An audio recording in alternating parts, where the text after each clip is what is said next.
Zeitgeist, from the German Spirit of the Age, is an immensely popular movie that can be viewed all over the internet. It has millions of hits and has extreme popular appeal, especially to those who are into a good conspiracy theory. Now, the second half of the film is an elaborate portrayal of the 9/11 tragedy as the work of the American government itself. But the first half calls into question the entire story of Christianity. Centuries of Christian history are swept away as the narrator explains that the whole thing is one large myth. Large historical claims are made that, if true, do mean it's all over for those wanting to place any hope in Jesus as someone relevant to today. To get some wisdom on this complicated topic, we've asked into the studio Dr. Chris Forbes, a senior lecturer in the Ancient History Department at Macquarie University in Sydney. Dr. Forbes is a specialist in the history of Greek thought and religion, Alexander the Great, and New Testament history. Chris, thanks for joining us. My pleasure. You've seen the Zeitgeist. What led you, an ancient historian, to watch this internet movie, and what was your initial reaction? Well, I first heard of it because my daughter was spending 5 months studying in Russia. She was at St. Petersburg, and Christian friends of hers there were getting a really hard time by people making claims from the movie, and she emailed me and said, "What can you find out about it?" So I had a look. And your response?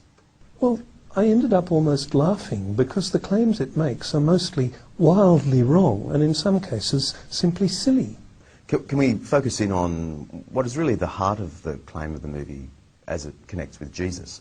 And that is that the whole Jesus story of him being born right through to his crucifixion and resurrection is a mishmash of ancient mythologies. In particular, the mythology of the sun god of Egypt, Horus, we're told. John, can I stop you there? Horus isn't a sun god. Okay, but the movie says that he is. Yes, it does. But he's not. What sort of god was he? He's the god of the sky. Ra is the sun god. Okay. That makes the connection between him being a sun god and Jesus being the son of God more difficult, doesn't it? I thought it was only a pun to start with.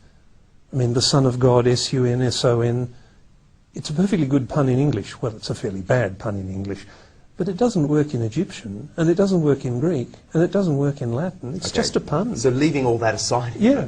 The claims about this particular sky god then, Horus, are that he was born on December 25th, he was adored by 3 kings, he grew up, he had 12 disciples, he was crucified, and then he was resurrected. Well, that sounds like the Jesus story.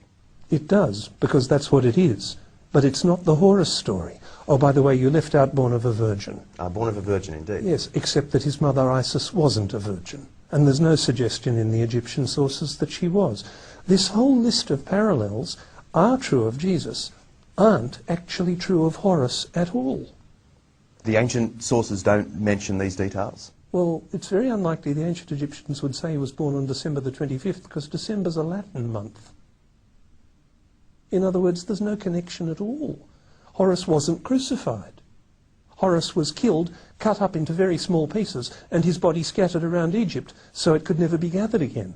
And the rest of the myth is about Isis trying to collect together all the pieces. I guess the punchline of the Zeitgeist movie, as it connects with Jesus, is that because the Jesus story is just a mythical construct, which you're saying it isn't, the movie is saying he didn't exist. He's not a historical figure. Does that have currency in serious historical research today? No, there's no serious question for historians that Jesus actually lived. There's real issues about whether he is really the way the Bible described him. There's real issues about particular incidents in his life. But no serious ancient historian doubts that Jesus was a real person, really living in Galilee in the 1st century. The movie, in its list of references, if you get the transcript, some characters pop up, some scholars pop up, and it gives this sense that it is an authoritative movie, like Gerald Macy, G.A. Wells. Gerald Macy, English poet and amateur Egyptologist. Not an expert, not an academic, not actually an historian at all.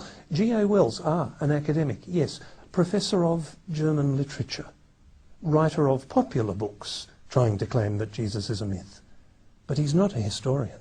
Did you find any serious historical work in the list of references? Not a single one. What I found is a whole list of books claiming to be written by experts, quoting other people claiming to be experts, quoting actually none of the ancient evidence at all. And yet a lot of people have been enamoured with this movie or deeply troubled by it. What is your advice to them? Can I be awfully blunt? Don't believe everything you see on YouTube. Given that this interview will also be on YouTube, have you got any further advice for them? Yes. Check references.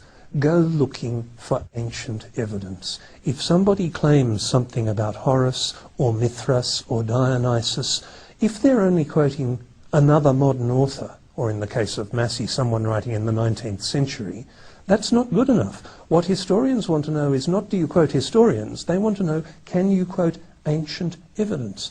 And there's simply no ancient evidence that Horace or Mithras or Dionysus was born on the 25th of December, born of a virgin, crucified. The ancient stories simply don't say that about them. So the parallels with Jesus just collapse. Thank you for joining us. My pleasure.